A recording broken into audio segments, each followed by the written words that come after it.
ಉಡುಪಿ ಜಿಲ್ಲೆಯಲ್ಲಿ ಮಾದಕ ವಸ್ತು ಮಾರಾಟ ಹಾಗೂ ಬಳಕೆಗೆ ಕಡಿವಾಣ ಹಾಕುವಂತೆ ಕರ್ನಾಟಕ ರಕ್ಷಣಾ ವೇದಿಕೆ ವತಿಯಿಂದ ಮನವಿ.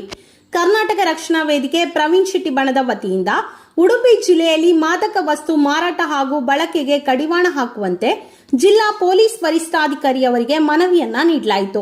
ಉಡುಪಿ ಜಿಲ್ಲಾದ್ಯಂತ ಮಾದಕ ವಸ್ತುಗಳ ಮಾರಾಟ ಹಾಗೂ ಬಳಕೆಯಿಂದಾಗಿ ಅದೆಷ್ಟೋ ಯುವಕರು ದಾರಿ ತಪ್ಪಿ ಅವರ ಕುಟುಂಬಗಳು ಬೀದಿಗೆ ಬಂದಿದೆ.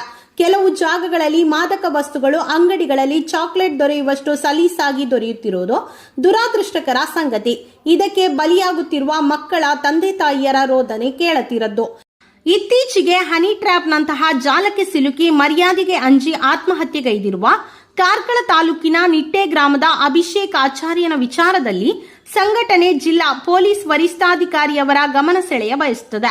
ಈ ವಿಚಾರದಲ್ಲಿ ಪೊಲೀಸ್ ಇಲಾಖೆಯು ನಿಷ್ಪಕ್ಷಪಾತವಾದ ತನಿಖೆಯನ್ನು ನಡೆಸಿ ಇದರ ಹಿಂದಿರುವ ಜಾಲವನ್ನ ಬಯಲಿಗೆಳೆದು ಸತ್ಯಾಸತ್ಯತೆಯನ್ನ ಜನತೆಯ ಮುಂದಿಡಬೇಕು ಎಂದು ಸಂಘಟನೆಯ ಪರವಾಗಿ ಉಡುಪಿ ಜಿಲ್ಲಾ ಹೆಚ್ಚುವರಿ ಪೊಲೀಸ್ ಅಧೀಕ್ಷಕರಾದ ಸುಧಾಕರ್ ನಾಯ್ಕ್ ರವರಿಗೆ ಮನವಿಯನ್ನ ನೀಡಲಾಯಿತು.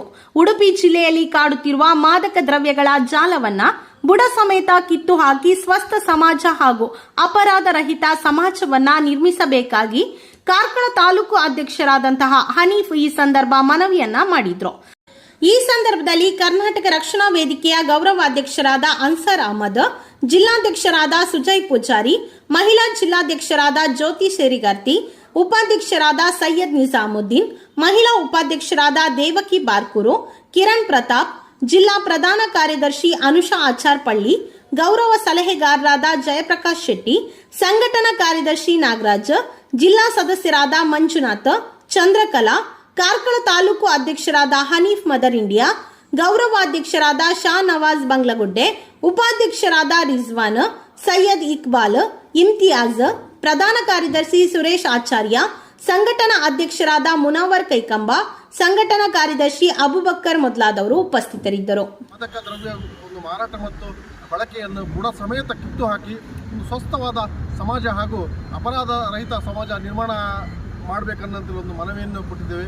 ಅದೇ ರೀತಿ ನಮ್ಮ ಕಾರ್ಕಳದ ಅಭಿಷೇಕ್ ಅನ್ನುವಂಥ ಹುಡುಗ ಹನಿ ಟ್ರ್ಯಾಪ್ ಎಂಬ ಒಂದು ಜಾಲಕ್ಕೆ ಸಿಲುಕಿ ಮರ್ಯಾದೆಗೆ ಹೆದರಿ ಇವತ್ತು ಕೆಲವು ದಿನಗಳ ಹಿಂದೆ ಆತ್ಮಹತ್ಯೆ ಮಾಡಿಕೊಂಡಿರ್ತಾರೆ. ತಮಗೆಲ್ರಿಗೂ ತಿಳಿದಿರುವಂಥ ವಿಚಾರ.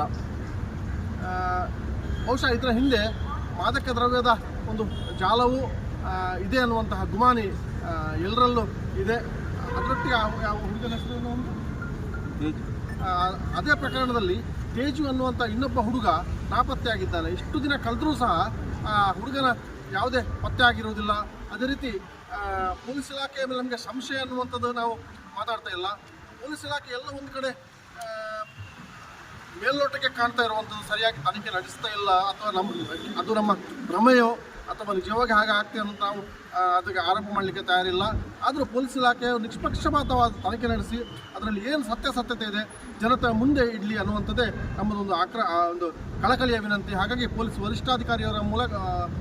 ವರಿಷ್ಠಾಧಿಕಾರಿಯವರಲ್ಲಿ ಈ ಮಾಧ್ಯಮದ ಮೂಲಕವೂ ನಾನು ಮನವಿ ಮಾಡಿಕೊಳ್ಳೋದು ಏನಂತಂದರೆ, ಒಂದು ಮಾದಕ ದ್ರವ್ಯ ಜಾಲವನ್ನು ಸಂಪೂರ್ಣ ಬುಡ ಸಮೇತ ಕಿತ್ತು ಹಾಕುವಲ್ಲಿ ತಾವು ಪ್ರಮುಖವಾದ ಪಾತ್ರ ವಹಿಸಬೇಕು. ಅದೇ ರೀತಿ ಅಭಿಷೇಕ್ನ ಒಂದು ಪ್ರಕರಣದಲ್ಲಿ ಏನಿದೆ ಆ ಸತ್ಯಾಸತ್ಯತೆಯನ್ನು ಜನರ ಮುಂದೆ ಇಡಬೇಕನ್ನುವಂಥದ್ದೇ ಒಂದು ಕಳಕಳಿ ವಿನಂತಿ. ಜಿಲ್ಲಾದ್ಯಂತ ಹಾಗೂ ಕಾರ್ಕಳ ತಾಲೂಕು ಕೆಲವು ಒಳ ಪ್ರದೇಶಗಳಲ್ಲಿ ಈ ಗಾಂಜಾ ಮತ್ತು ಮಾದಕ ದ್ರವ್ಯಗಳಿಂದ ಬಹಳಷ್ಟು ಯುವಕರು ದಾರಿ ತಪ್ಪಿ ಅವರ ತಂದೆ ತಾಯಿಗಳು ರೋಸಿ ಹೋಗುವಂತಹ ವಿಷಯಗಳು ಎಲ್ಲರಿಗೂ ತಿಳಿದಿರುತ್ತದೆ.